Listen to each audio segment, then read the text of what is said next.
So recently I made a video receiver. This is what it looks like.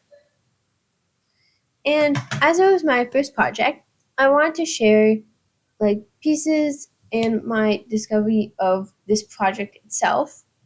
So I wanted to talk about the pieces that were made and are a part of this project. I wanted to talk about how I built this video, and I also wanted to talk about the things I learned as doing it for the first time. So that's what's going to be in this video, and let's get right to it. Okay, so like I said, um, we're going to be talking about first the pieces of the radio. So the most known ones would probably be at the back, as there is the battery packet and there's the speaker. From the front, the most known pieces would probably be the digital tube, which shows the like the channel like number. So for example, 98.2, 98.1. We'll get to that later. There's the headphone jacks like here. There is the toggle switch that basically just turns it on. There's the Type C plug. There's the switches that can change the volume and the channel number.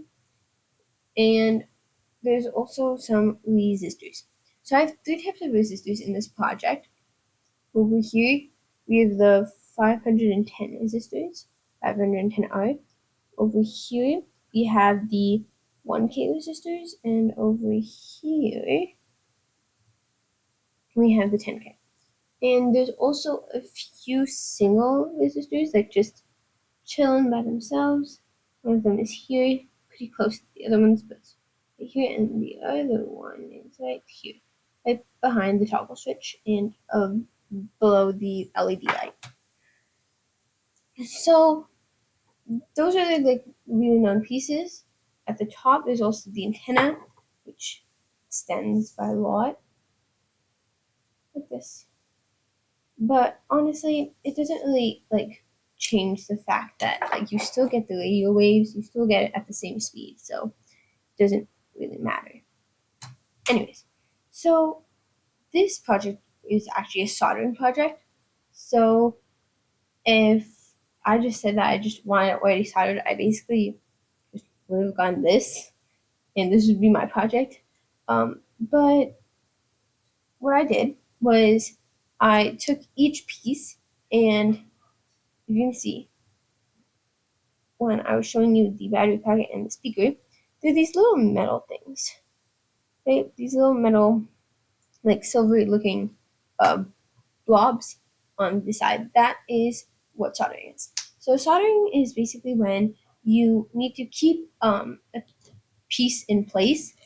And so what you do is you just use a metal wire with a pen, a heated like pen. It's kind of, it looks like a 3D pen, but it's not. And it heats up, and on the place where your piece is, you just drop, and you use that pen to melt the metal onto the plate so that you can keep it in place. So I actually practiced on a practice soldering board over here.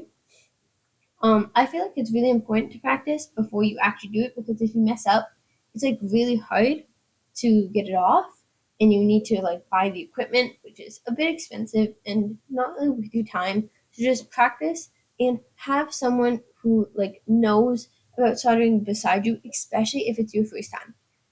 And although like YouTube's like it can be a good like teacher, but it's better to have someone with actual experience being there, seeing you do it, and giving you like help as you go along.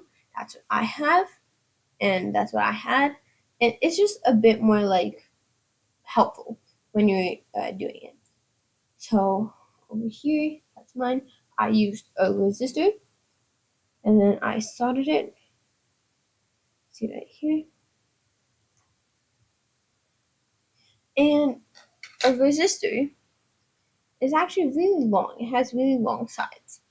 So since you don't want like wires everywhere in the back of your project, once you're done soldering it, you just cut off the wires. You don't cut them before because then it would be kind of hard to solder it because you don't want to cover the entire thing. You don't want to cover like the entire wire. You just want to cover around it so that it can't come out. And so we usually cut it after. But there are some pieces that don't come with wires on the side this long. So you have it like some eensy beensy. So you don't have to like cut it, but you have to be really careful to make sure it doesn't cover the entire thing. You want to leave some wire there, so that it can so that like nothing like happens. So that's how I built it. It actually only took a day to do the soldering. It's like one evening, one like sit. It's really easy, and you just have to have that patience and the focus to do it.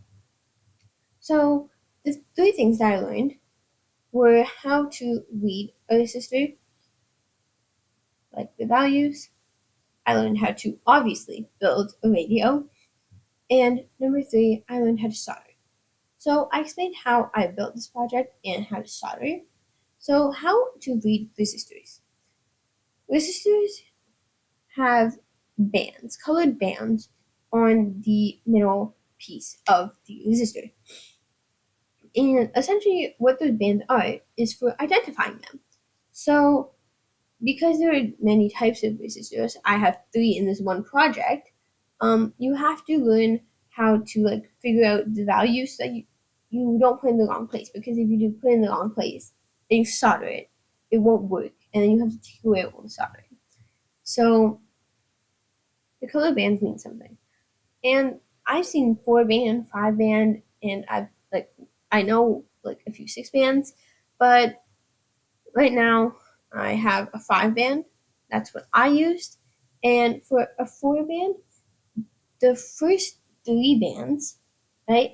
You add them all together. So depending on their color, you have a number and you add those two together. Then for the 4th band, you take the sum of those first 3 bands and you multiply it by the number of the 4th band.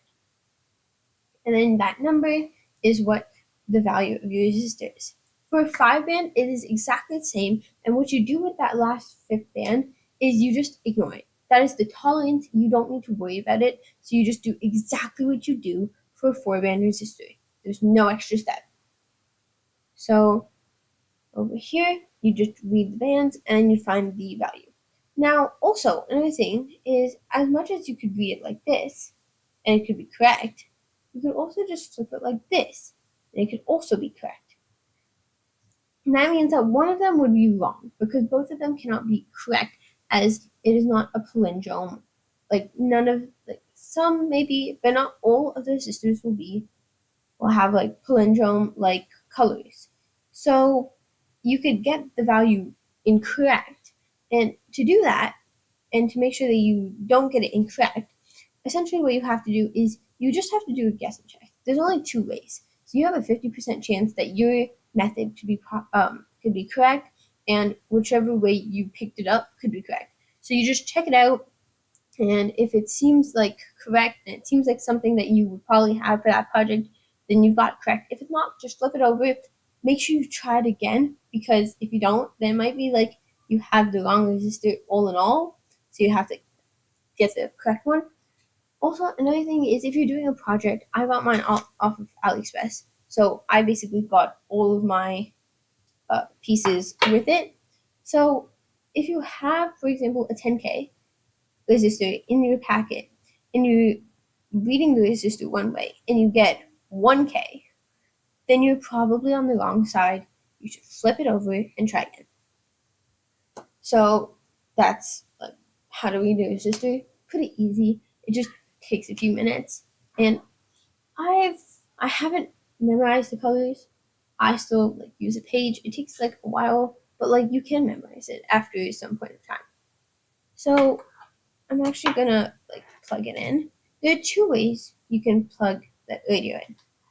The battery packet gives it some energy and some power to turn on. So if I did want to turn it on right now, it probably would or would not honestly. Really, that's why I don't use a battery, because you never know if it's going to turn on or off. It's like usually like so like worthless every time. But I know that if I use a cable, it is either the cable that's broken, if it doesn't work, with the radio itself that doesn't work, so I can narrow down my options to two. Well, if it's the battery, I don't know what's going on. I don't know if it's connected properly. So I usually just use a plug. So you're just gonna put it in. You can use like an actual like USB like plug if you have it like beside where you are. But honestly, your computer works as well. I have a USB plug in my computer. I'm using that. Just I also have my laptop charged and plugged in to be charged. So what you're gonna do is you're going to plug the other side in, and it does look a bit long, but do not worry about that. You can see it looks a bit long, but like longer than it should be. It's still plugged in properly. You can't really push it in after that. So you're just gonna turn it on, and when you turn it on, you're gonna see that the LED is gonna turn on and the toggle switch will turn on, and then you will get your radio power. So you can just turn it on.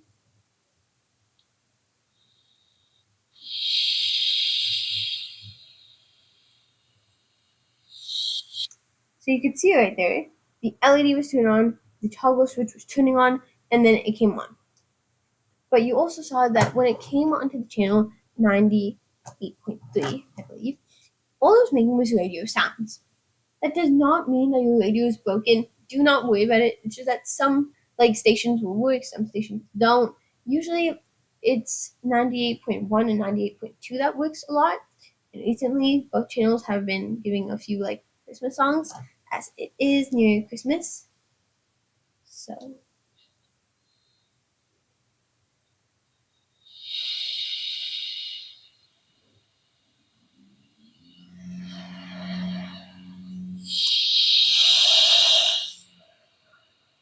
now if you want to change the channel,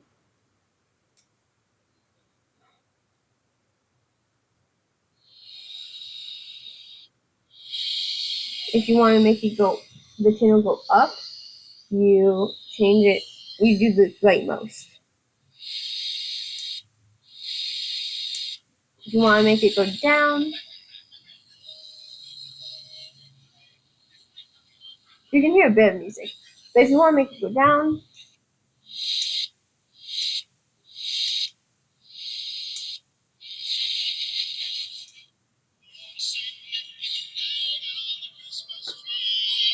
it's holiday season, so and dickory dock.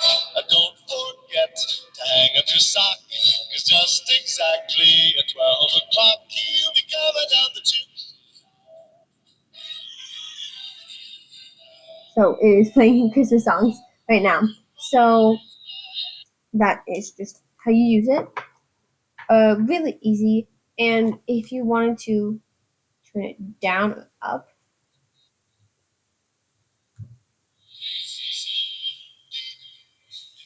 the second most from the left turns it up, so it turns it down.